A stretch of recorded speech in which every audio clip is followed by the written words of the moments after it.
Sin lugar a dudas, todos estamos de acuerdo en que Jesucristo ha sido la persona más influyente en la historia. Cambió el mundo y 2000 años después de su existencia su nombre sigue marcando hitos debido a la grandeza histórica de su persona. Es bien sabido que reyes, científicos, magnates, políticos, sabios han llegado a este mundo y se han ido, y con el paso del tiempo sus nombres se han olvidado. Pero la figura de Jesús de Nazaret sigue vigente. En este video voy a presentarles datos que seguro me traerán muchos inconvenientes con la comunidad creyente que los mire, pero son muy interesantes y pienso que vale la pena compartirlos con todos ustedes. Yusasaf. ¿Realmente murió Jesús en la cruz? Bienvenidos. En el cristianismo, la crucifixión y la resurrección son los elementos esenciales de la doctrina de la fe. Hoy en día prácticamente no existen relatos importantes de la historia que no tengan sus segundas versiones, por lo que resulta casi cuestión de fe creer cuál de ellas es la verdadera. Estudiosos de los evangelios indican que existen sospechas de que Jesús haya sobrevivido a la crucifixión, pero hay que mantener una clara distinción entre el Jesús de la historia y el Jesús de la teología, a pesar de que el Jesús de la teología se basa en el Jesús histórico.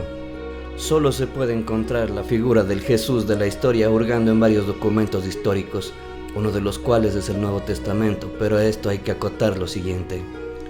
La mayoría de las copias conservadas de los evangelios datan del siglo V hasta el siglo X.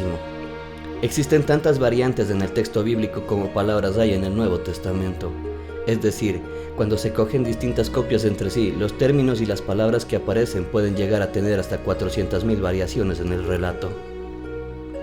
Así que intentar dar con la Biblia original y con los textos reales que se escribieron es prácticamente imposible.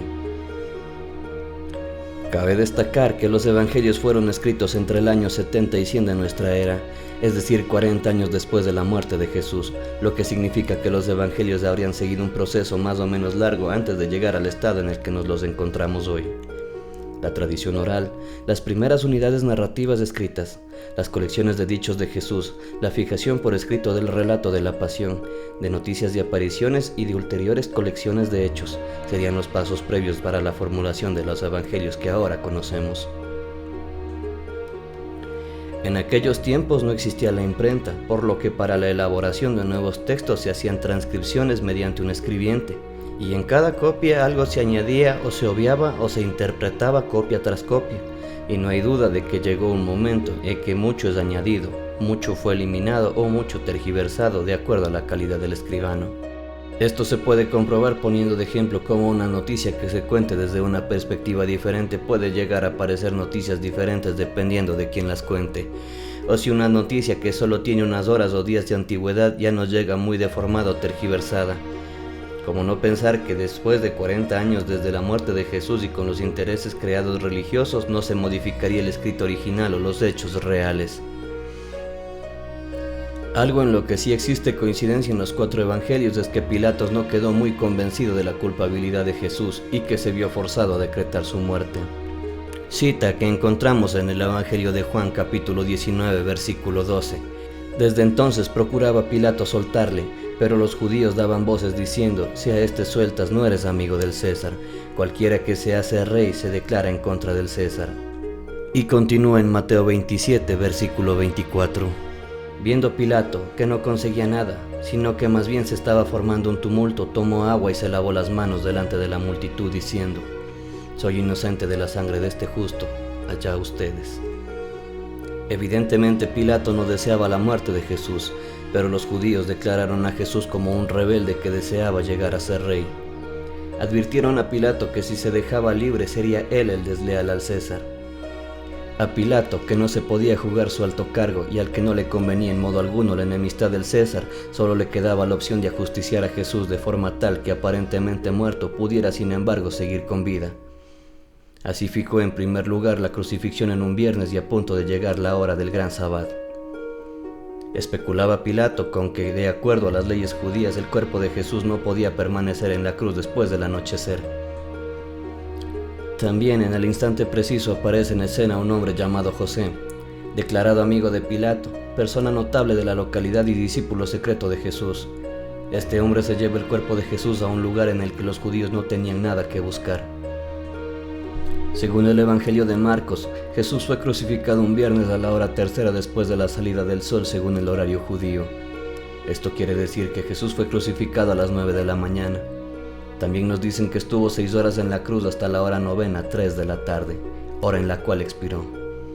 Antes de caer la noche, ya muerto, fue bajado de la cruz y depositado su cadáver en la gruta funeraria de José de Arimatea, cuya entrada fue taponada con una roca.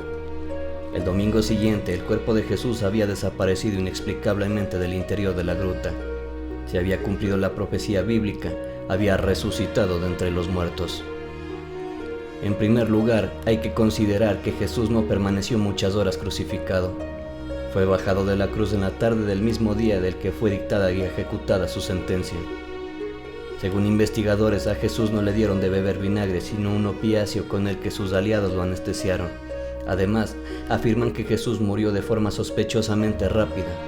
Todo acabó pasadas nada más 6 horas, mientras que la muerte en cruz no era una muerte inmediata, sino que era una tortura que se prolongaba a lo largo de 3 o 4 días.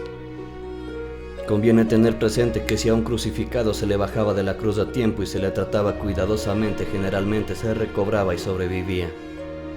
Considérese ahora que Jesús fue crucificado junto con 2 malhechores.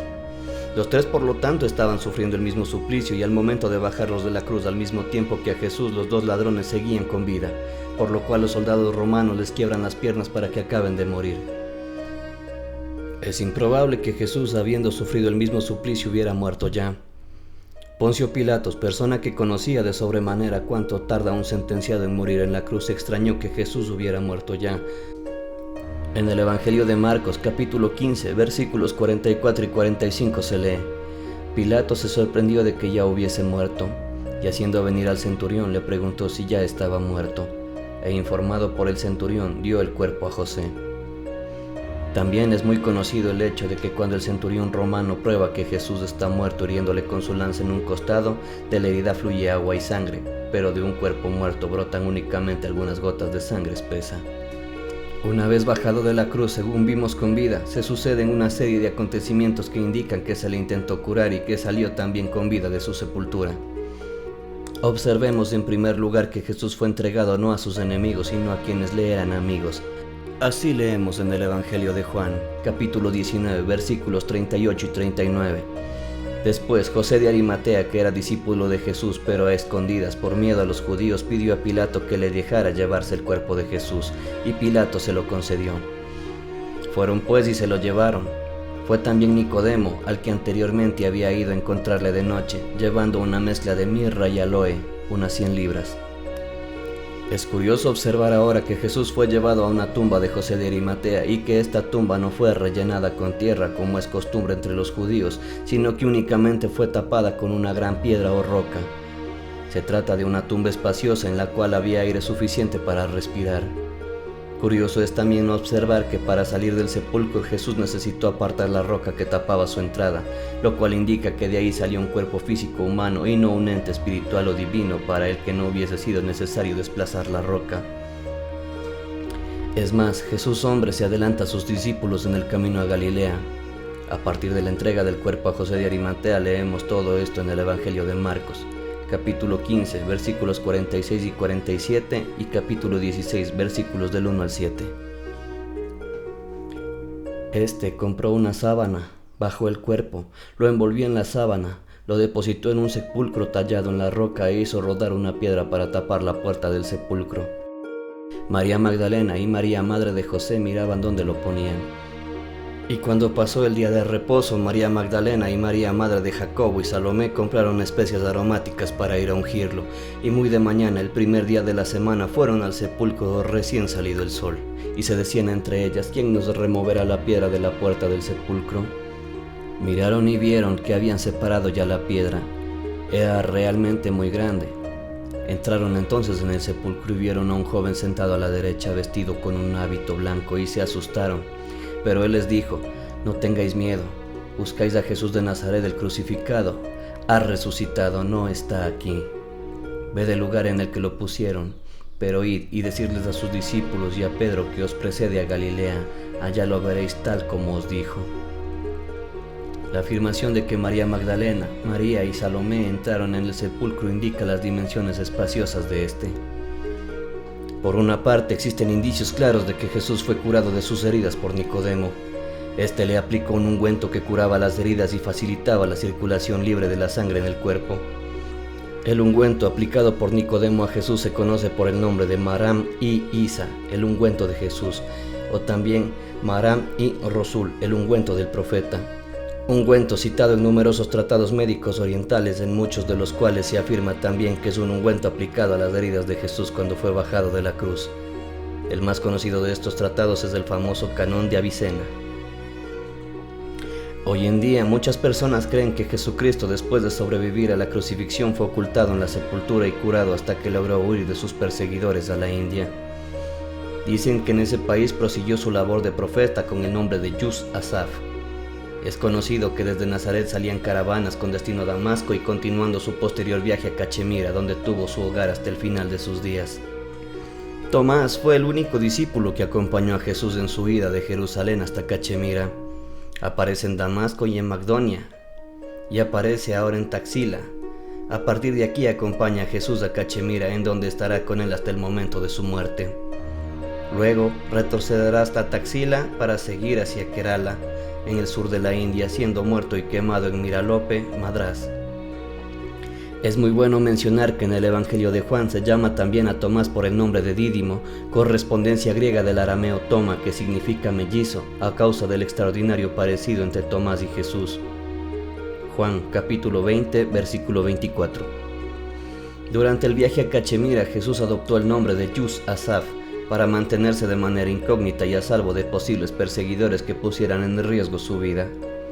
El significado de Yus se explica como procurador o líder.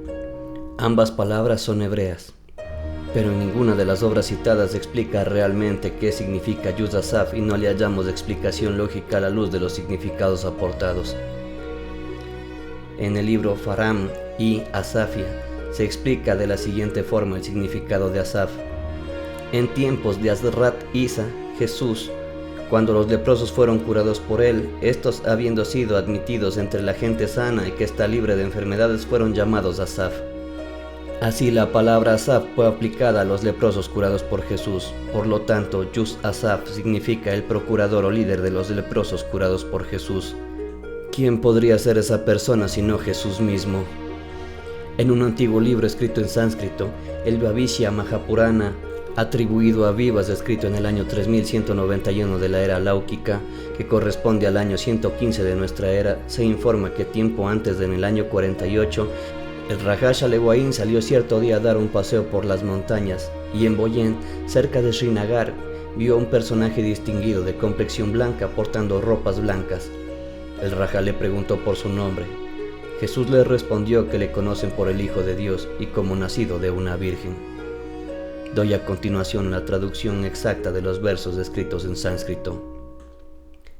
Cierto día Shalewain salió hacia los montes del Himalaya y allí, en medio del país de los Hun, el poderoso rey vio a un personaje distinguido sentado cerca de una montaña. El santo era de complexión clara y llevaba vestidos blancos. El rey le preguntó quién era y replicó gustosamente: «Soy conocido como el Hijo de Dios y nacido de una virgen». Como el rey se asombraba de esta respuesta, el santo le dijo: «Soy el predicador de la religión de los Meleacas y seguidor de los principios verdaderos». El rey le preguntó acerca de su religión y él le contestó: «Oh rey, vengo de un país lejano en el que ya no existe la verdad y en el que el mal no conoce límites. Aparecí allí en el país de los Meleacos como Mesías. Por mí tuvieron que padecer los pecadores y los delincuentes, y yo también sufrí a manos de ellos». El rey le rogó que le explicara mejor las enseñanzas de su religión y el santo le dijo: «Enseña el amor, la verdad y la pureza de corazón. Enseña a los hombres a servir a Dios, que está en el centro del sol y de los elementos, y Dios y los elementos existirán siempre». El rey regresó después de haber dado su obediencia al santo. Mullah Nardini, el primer historiador musulmán de Cachemira que escribió en persa, afirma en su obra Tariq-i-Kashmir que Yus Asaf, el Yusu de las tribus de Israel, proclamó su cualidad profética en el año 54 y se lee textualmente: «El rey tomó el nombre de Gopananda y comenzó su actividad en el valle de Cachemira. Durante su reinado fueron erigidos y reparados muchos templos. Invitó a Sulaimán de Persia a emprender las reparaciones debidas en el trono de Salomón en el monte. Los hindús presentaron objeciones diciendo que ya no era hindú y que seguía otra religión, no podía reparar la tumba sagrada. Durante este periodo, Yusuf Asaf llegó a Palestina y proclamó su calidad de profeta en el valle de Cachemira. Él mismo dedicó días y noches a oraciones y fue muy piadoso y santo. Acercó al pueblo de Cachemira las palabras de Dios. Muchos se convirtieron en sus discípulos y el rey le pidió que condujera a los hindús por el camino recto. No hay pruebas sólidas del por qué habría de ir Jesucristo a la India. Aún así existen algunas reliquias históricas que apuntan a la presencia de Jesús en Cachemira. En pleno siglo XIX, el historiador y filósofo Rudolf Seidel de la Universidad de Leipzig en Alemania logró demostrar que los evangelios contienen muchos elementos prestados de textos budistas. Buda habría vivido en la India del 560 al 480 a.C. Es posible que Jesucristo, ahora llamado Yusuf Asaf, se hubiera familiarizado en la patria de Buda con sus enseñanzas y las adaptara a su propia doctrina. Según Seidel, los autores del Nuevo Testamento tuvieron que basarse en un escrito que sería una especie de evangelio budista pasado por un filtro cristiano. Recientemente, el profesor de literatura norteamericano Zacharias Tundy ha demostrado que la historia de la infancia y la juventud de Jesús coincide en muchos detalles con la de Buda. Además, en los discursos doctrinarios de Jesucristo existen muchos paralelismos con textos hinduistas y budistas.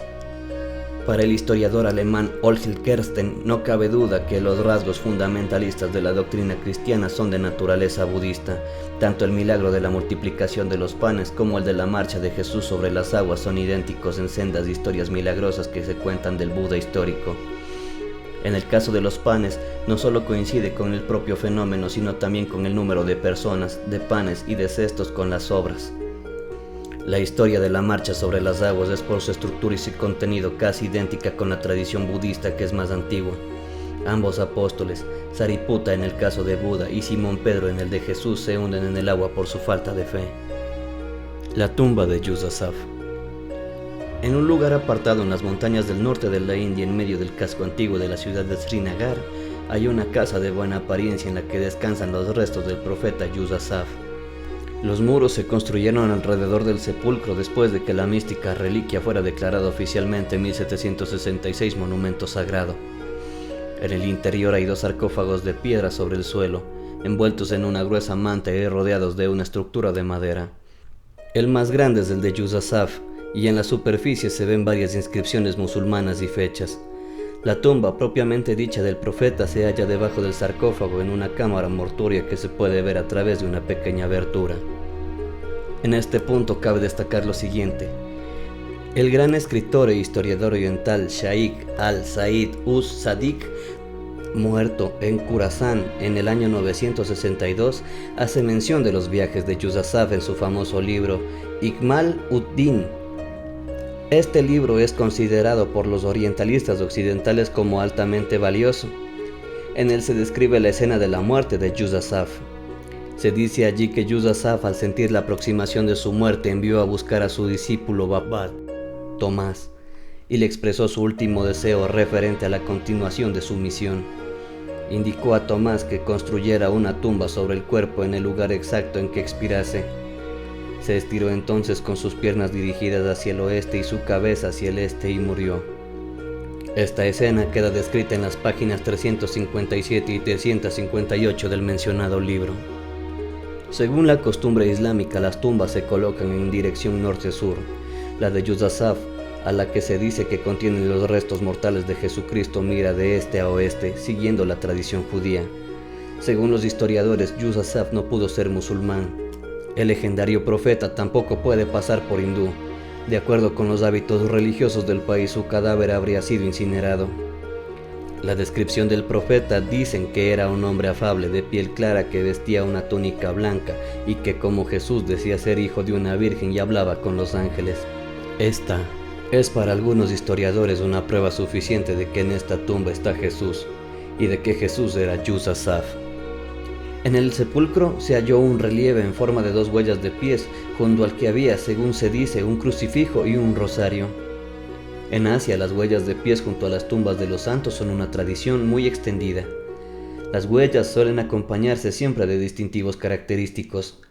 Las de Buda aparecen decoradas con una esvástica. Esta cruz gamada que era originalmente un antiguo símbolo indio de la suerte. Los distintivos de Jesús son las cicatrices de las heridas de la crucifixión que no pueden ignorarse. A pesar de ello, los críticos se niegan a interpretar en las huellas las heridas de la pasión de Jesucristo. Admitir estos hechos podría poner al borde del precipicio toda la religión mundial.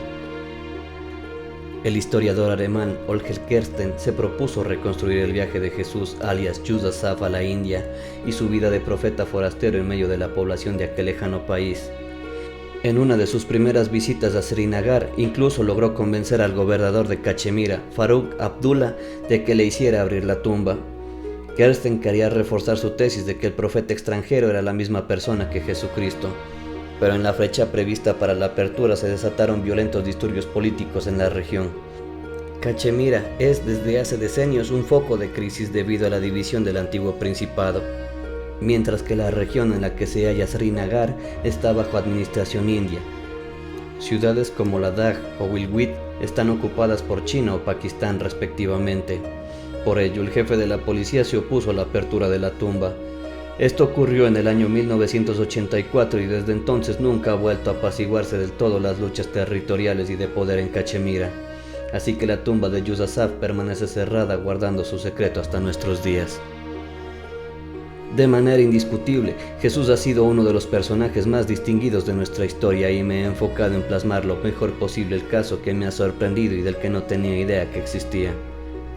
Los datos de historiadores del siglo I son muy confusos todavía y no se sabe a ciencia cierta quién tenga la verdad absoluta. El presente es un tema que estoy seguro que causará revuelo dentro de círculos creyentes como no creyentes, y me encantaría conocer sus opiniones sobre el mismo en la caja de comentarios, pidiéndoles de antemano que sean lo más respetuosos con la opinión de los demás. Si el video te gustó, dale un like y compártelo con tus amigos. No olvides suscribirte a este canal para que puedas ver más trabajos como este. Me encanta estar en contacto con todos ustedes. Dale like a mi página en Facebook y sígueme por Twitter para que sepas cuando he subido un nuevo video. Como ya es costumbre, en la descripción te dejo links directos para mis redes sociales. Soy André Luis y te deseo un excelente día.